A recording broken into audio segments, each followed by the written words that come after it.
नमस्कार मंडळी. आपल्या दिवसाची आणि स्वयंपाकाची खरी सुरुवात इथूनच होते. अगदी घराघरात दिसणारे हे दृश्य म्हणजे चपातीसाठी पीठ चाळणं. पण तुम्हाला माहित आहे का, मऊ लुसलुशीत चपातीची खरी सुरुवात या पिठाच्या क्वालिटीपासून होते. चला तर मग आज बघूया माझ्या पद्धतीच्या मऊ कापसासारख्या चपात्या.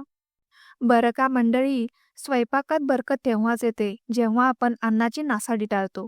म्हणूनच पीठ चाळण्यापूर्वी मी ते नेहमी मोजून घेते. घरातल्या माणसांच्या अंदाजानुसार किती पीठ हवंय हे एकदा ठरवलं की मग पीठ वाया जाण्याचा प्रश्नच उरत नाही. योग्य मापात काम केलं की वेळेची आणि अन्नाची दोन्हीचीही बचत होते. तर मंडळी, पीठ चाळून झालंय आता आपलं. त्यात चवीनुसार थोडंसं मीठ आणि साधारण एक छोटा चमचा तेल घालते.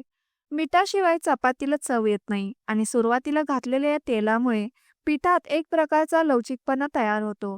आता हे आधी हाताने थोडंसं कोरडं असतानाच व्यवस्थित मिक्स करून घ्या. आता यात सगळ्यात महत्त्वाची गोष्ट म्हणजे पाणी. पाणी कधीही एकदम ओतायचं नाही बरं का. थोडं थोडं पाणी घालत पिठाचा गोळा बनवायचा. जर पाणी जास्त झालं तर चपाती लाटताना त्रास होतो आणि कमी झालं तर चपाती कडक येते. त्यामुळे अगदी हाताचा अंदाज घेत हळूहळू पीठ मळून घ्यायचं. पीठ परातीला चिकटणं बंद झालं की समजायचं आपलं मळण्याचं काम एकदम व्यवस्थित झालंय. आता शेवटचा टप्पा म्हणजे पीठ एकदा व्यवस्थित मळून झालं की मी पुन्हा त्यावर अगदी थोडं तेल लावते. या तेलाच्या हाताने पिठाला पुन्हा एकदा चांगलं तिंबून घ्यायचं. यामुळे काय होतं की पिठाच्या गोळ्याला एक छान चमक येते आणि सगळ्यात महत्त्वाचं म्हणजे हे पीठ सुकत नाही किंवा त्यावर काळा पापुद्रा पण येत नाही. आता तुम्हीच बघा की आपलं पीठ किती मऊ आणि छान मळलं गेलंय. आता हे पीठ साधारणपणे 10 ते 15 मिनिटं झाकून ठेवणार आहे मी. पीठ जेवढं चांगलं मुरतं तेवढीच चपाती फुगून टम्म येते आणि दिसायलाही सुंदर दिसते. मंडळी, काय आहे ना, खरं तर आमच्या कोल्हापूरमध्ये घराघरात 3 पदरी घडीची चपाती बनवली जाते. ती चपाती दिसायला सुंदर असते आणि अगदी कापसासारखी मऊ लागते. पण आज काय झालं ना, मला कामामुळे खूप उशीर झाला होता आणि स्वयंपाकाची घाई पण होती. मग म्हटलं आज फक्त साध्या चपात्या लाटाव्यात. घाई असली तरी चपाती मऊ होणं महत्वाचं होतं. त्यामुळे मी त्याच पद्धतीने या चपात्या बनवल्या आहेत. कोल्हापुरी पद्धतीची ती खास 3 पदरची चपाती कशी बनवायची, त्याचे पापुद्रे कसे सुटतात, हे मी तुम्हाला नक्कीच पुढच्या ब्लॉगमध्ये सविस्तर दाखवेन. तो व्हिडिओ मिस करू नका, कारण त्यात मी काही खास घरगुती ट्रिक्स सांगणार आहे.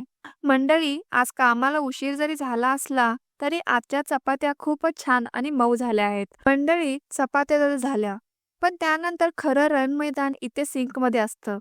स्वयंपाक झाला की हा असा भांड्यांचा डोंगर तयार होतोच. बघितलं की सुरुवातीला थोडासा कंटाळा येतो, पण एकदा कामाला सुरुवात केली की मग कष्टाचं फळही स्वच्छतेच्या रूपातच मिळतं. मी नेहमी काय करते की आधी सगळी भांडी व्यवस्थित विसळून बाजूला ठेवते, जेणेकरून घासताना त्रास नाही होत. लोखंडी तवा किंवा करपलेली भांडी असतील तर ती थोडी वेळ भिजत घालायची. कोल्हापुरात आपण पाण्याचा वापर जरा जपूनच करतो, पण स्वच्छता मात्र चकाचक हवी. मंडळी, भांडी घासताना सगळ्यात मोठी भीती असते ती म्हणजे नॉनस्टिक कोटिंग निघून जाण्याची किंवा हाताला तारेच्या घासणीची इजा होण्याची.